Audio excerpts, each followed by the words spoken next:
Operation सिंदूर नंतर LOC आणि आंतरराष्ट्रीय सीमेवरती पाकिस्ताननं भडीमार केलेला आहे। गोळ्यांचा पाकिस्तानच्या तोफांच्या माऱ्याला भारतानं उत्तर दिलंय। भारताच्या भडीमाऱ्यामुळे पाकिस्तानी लष्कराचं मोठं नुकसान झाल्याचं कळतंय।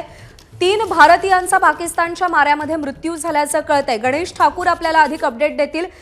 गणेश, पाकिस्ताननं जे काही सीजफायरचं उल्लंघन केलंय त्यामध्ये 3 भारतीयांचा मृत्यू झाल्याचं कळतंय। काय अपडेट्स आहेत?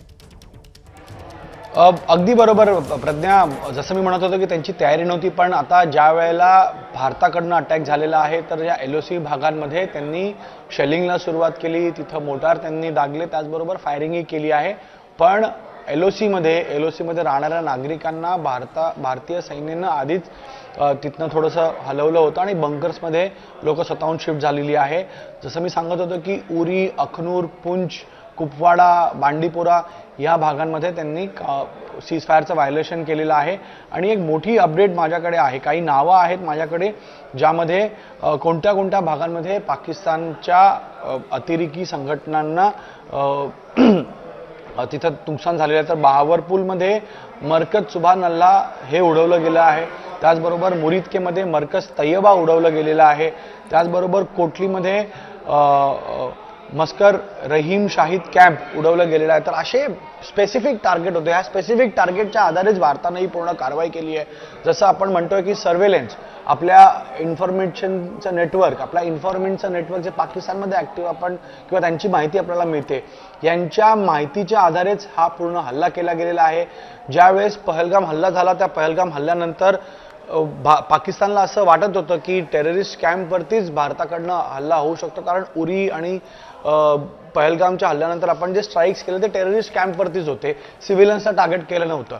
आणि म्हणून या कॅम्पमध्ये पहलगाम हल्ल्यानंतर हे सगळे कॅम्प्स रिकामे केले गेले होते एलओसीमध्ये, आणि म्हणूनच हे स्पेसिफिक टार्गेट्स मुरिदके, बहावलपूर, कोटली, भिंबर, सियालकोट या सगळ्या जागांमध्ये आपण टार्गेट केले, कारण तिथं हे सगळे टेररिस्ट अतिरेकी शिफ्ट केले गेले होते, त्यांचे कॅम्प्स, त्यांच्या सगळ्या मोठ्या बरोबर आहे। त्यामुळे सगळ्या मुवमेंट्सवरती अगदी बारकाईनं लक्ष ठेवून हे ऑपरेशन आखलं गेले। गणेश, थोडंसं थांबवते, एक अपडेट जाणून घेऊ। ऑपरेशन सिंदूर संदर्भात पाकिस्तानी सैन्यानं दावा केलाय, भारतानं 6 ठिकाणी 24 क्षेपणास्त्र डागली। भारताच्या एअर स्ट्राईकमध्ये 8 जणांचा मृत्यू झाल्याचा आणि 35 जण जखमी झाल्याचा दावा पाकिस्ताननं केलेला आहे। प्रत्यक्षात भारताकडून जास्त दहशतवाद्यांना ठार केलं गेलं असल्याची शक्यता आहे। ऑपरेशन सिंदूर संदर्भात पाकिस्तानी सैन्यानं हा दावा केलाय। 6 ठिकाणी 24 क्षेपणास्त्र भारतानं डागली असं पाकिस्तानी सैन्यानं सांगितलंय। एअर स्ट्राईकमध्ये 8 जणांचा मृत्यू झाल्याचं कळतंय। गणेशकडे जाऊयात आपण पुन्हा एकदा। गणेश, आपण म्हणतोय की जास्त दहशतवादी मारले गेल्याची शक्यता आहे, पण 8च जण मारले गेल्याचा दावा पाकिस्तान करतंय, काय कारण असू शकतं यामागे? हे पहा, पाकिस्तान आता त्यांचं क्रायबेबीचा रोल प्ले करणार आहे, रडगाणं त्यांचं सुरू करेलच, कारण त्यांना आता जगासमोर असं दाखवायचं आहे की त्यांचे सिव्हिलियन्स मारले गेले, त्यांच्या सिव्हिलियन एरियामध्ये भारतानं हल्ला केलेला आहे। पण भारतानं प्रेस रिलीजमध्ये आणि भारताच्या ऑफिशियल माध्यमातून किंवा भारताच्या ऑफिशियल्सने पण हे स्पष्ट केलेलं आहे की स्पेसिफिक टार्गेट्स होते, अतिरेकी कॅम्प्स, अतिरेकी युनिट्स इथे चालतात त्या जागांवरतीच हल्ला केला गेला। पण पाकिस्तान लहान मुलांची फोटोग्राफ्स आणि लहान मुलांचे व्हिडिओज पाठवून दाखवते की सिव्हिलियन एरियामध्ये हल्ला केला गेला भारताकडनं आणि त्यामध्ये सिव्हिलियन्सला नुकसान झालेलं आहे।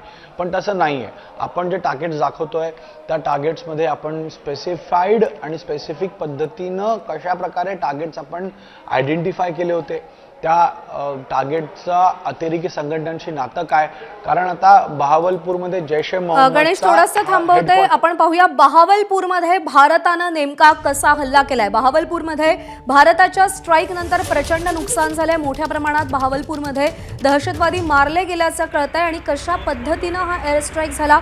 बहावलपूरमधली ही दृश्य एबीपी माझाच्या हाती लागलेली आहेत। बहावलपूरमध्ये जैश ए मोहम्मदचं हेडक्वार्टर भारताच्या एअर स्ट्राईकमध्ये उद्ध्वस्त करण्यात आलंय आणि कशा पद्धतीनं हा एअर स्ट्राईक करण्यात आला त्याची एक्सक्लुझिव्ह दृश्य सध्या आपण पाहतोय। या बहावलपूरमध्ये मोठ्या प्रमाणात दहशतवादी मारले गेल्याचं कळतंय। जे जखमी झालेत त्यांना हॉस्पिटलमध्ये नेण्यासाठी, व्हिक्टोरिया हॉस्पिटलमध्ये नेण्यासाठी मोठ्या प्रमाणात बहावलपूरमध्ये धावपळ सुरू असल्याचं कळतंय। त्यामुळे भारताच्या या एअर स्ट्राईकला एक खूप मोठं यश मिळाल्याचं कळतंय, कारण का एकूण 9 ठिकाणी भारतानं क्षेपणास्त्र डागलेली आहेत आणि हजारहून अधिक दहशतवाद्यांचा यामध्ये खात्मा झाल्याचं कळतंय. कुछ बडा होने वाला है असं सातत्यानं म्हटलं जात होतं. सातत्यानं दिल्लीमध्ये बैठकांचं सत्र सुरू होतं. हाय प्रोफाईल बैठका सुरू होत्या. पुन्हा एकदा जाऊयात, गणेश ठाकूर सध्या आपल्यासोबत आहेत. गणेश, जैश ए मोहम्मदचं हेडक्वार्टर उद्ध्वस्त करणं. एबीपी माझा, उघडा डोळे बघा नीट.